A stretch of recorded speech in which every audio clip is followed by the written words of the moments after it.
umugore wawe umubwire uti welcome home sweetheart, tumwongera amashi ruva.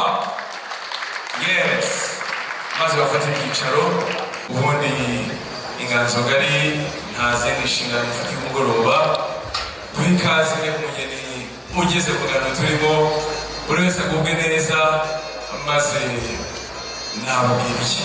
Igitaramo cy'umugoroba ntigisanzwe, inganzo nizere ko muri bugufi mwitegura DJ abashyiramo injyana nziza, inganzo nziza mu ngamba. We want to pop the champagne and go in a special way. So we're going to go with it. When Pamela was there now, we must be wow,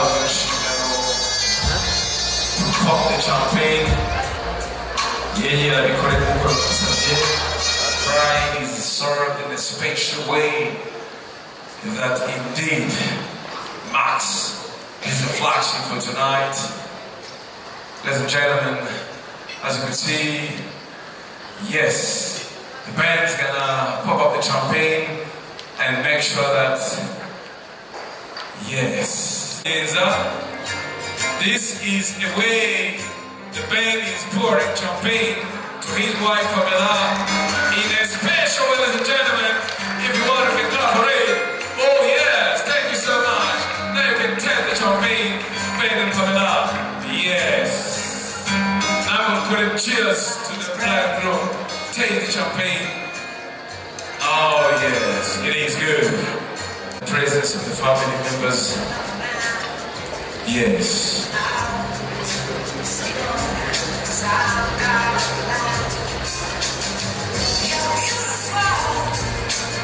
Wow. Then Pamela just toast also to this man in the metro. I have a hand over with toasting. Then once again, toast to family members, all of us. To again, congratulations. Yes. Now, brothers and gentlemen, I know how much you will be in need. Because of what you will be in need. More than what you had with this. There we go.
evening you prepared amazing songs for Ben and Pamela. You may be about to sit it. What's the picture?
mbere y'uko tugana kuri dine abahanzi bose bari hano ndaza kubaha umwanya muririmba indirimbo thank you hamwe n'iy'ubwite kugira ngo bibe byiza kurushaho. There we go. maze tubongera amashi y'urufaya none muproze tena as the brand group are cutting the cake.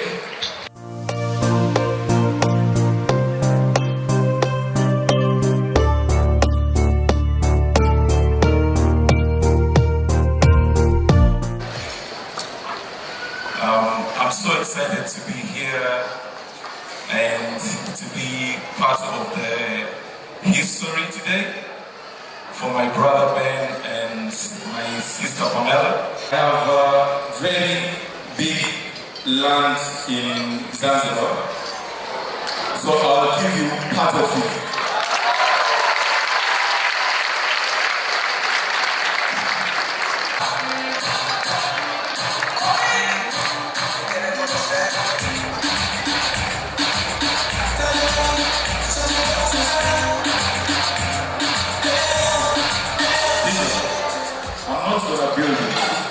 Just a land. Okay? Land. I hope you're going to do the same to me. Thank you.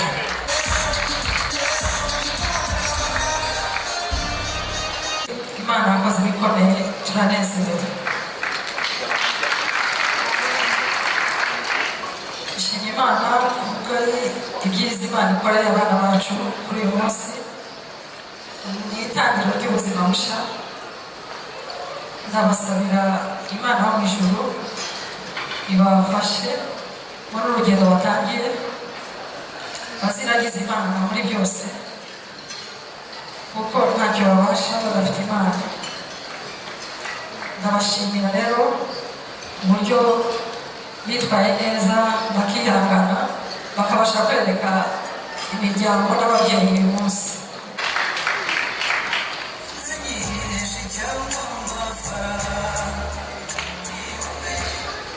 Rero ndasaba abavandimwe umuryango abavandimwe bakwegera hino tugashyikiriza abana impano twabageneye.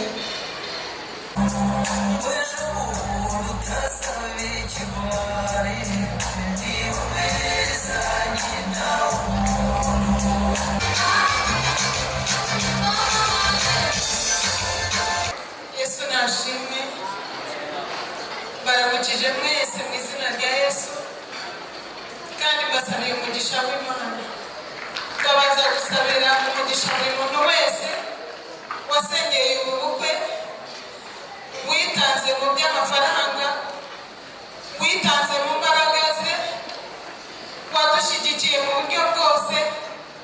Data wa twese n'Umwana n'Umwuka Wera abampera umugisha. Imana itanga amahoro ibaha amahoro. Imana ihemba abagizi ba neza ntizabibagirwe. Ndabashimye mwese, ijuru ribyumve ko mbashimiye kandi cyane cyane nashimiye Imana. Ndashimira Ben na Pamela ko batweretse ibirori. Imana ibaha umugisha. Pamela turakwakiriye mu muryango wacu. Nasabaga umugore wa Dana aho ari aze hano. Uyu ni umwana uvuye iwabo ugiye iwabo, ntacyo azatumurana. Nashaka inama tuzayimubwira abiwanyu mutarahagera, kandi nta kuri nta kibi na kimwe muzabona kuko turahari, turi ababyeyi. Noneho n'akarusho twarakiriye agakiza. natwe tuzamukikira tuzamuheka nk'uko twaretse umugabo we. Ni ukuri mwarakoze namwe kudukunda mukaba muduhaye umukobwa mwiza. Imana ibahe. Iyi kado ntabwo ari umwenda, ntabwo ari n'ibindi byose, ariko ni ijambo nanjye. Ni ijambo muzajya mwicara, muzanareka ku musego, muzategura hariya muri salo. Iyo murisoma muzajya mwibuka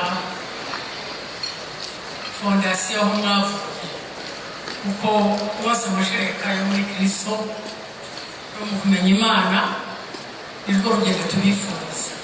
Ntabwo nasubira mu magambo kuko Rwanda yavuze, ariko twese ko turabifuza kugira ngo Imana mwamenye, Imana mugendanye nayo, Imana ibagejeje kuri uyu munsi, kandi Imana ikibafiteho igihe kirekire, kuko ibafiteho umugambi mwiza. Muzayikurikire, muzayishake, muzayambaze, muzayibone. Imana iduhane umugisha. Sinzi ko nabivuga ngo mubashe kubyumva, ariko ikibagarutse hano cyane nanjye ndashaka kwakira Pamela mu muryango wacu. Pamela, ikaze iwacu, turagukunda, nta kibazo uzagira. Mama ni umuntu ntabwo uzi ko nagusobanura.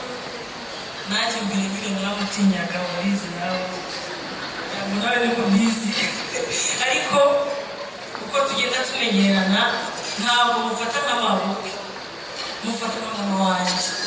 Ngize ikibazo ndamubwira, akamfasha, akansengera ibintu kandi bikagenda neza. Nk'uko yabibabwiye, akunda gusenga, akunda kutubwiriza gusenga cyane, atwigisha gukundana.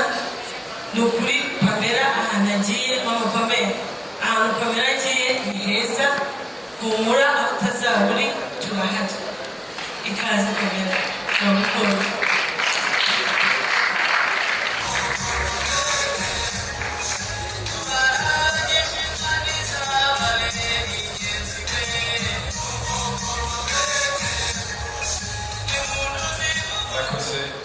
Reka rero mfata akanya ko kubanza gushimira abantu bose, kandi mu izina ry'umukuru w'umugeni bambwiye ko nabo ubwabo hari impano bateguriye imiryango, impano zo gushimira abantu babakubira ubwatsi. Buriya gushima ni byiza, asabe rero bantegurire izo mpano. Mbere kuzo bateguriye batante bavuga amazina, maze batera intambwe baze bakira impano uko umugeni abateguriye. Ni impano nziza irimo ubuhanga, ndagira ngo twese abayizamure, abari hano bose, abantu, abavandimwe, inshuti, ababyeyi, barebe igihangano kiri hano. Hano wanjye ntafite ubumuga bwo kutabona, ariko yamaye igisobanuro kivuga gutya: iyi taburo nimujya muyibona, mujye mumenya ko ari urukundo rw'abatabona. Abatabona ntabwo bashwana, abatabona barafashanya, abatabona bashyira hamwe. Iyo hageze ibyo batumvikanaho, baricara bakaganira bakabikemura.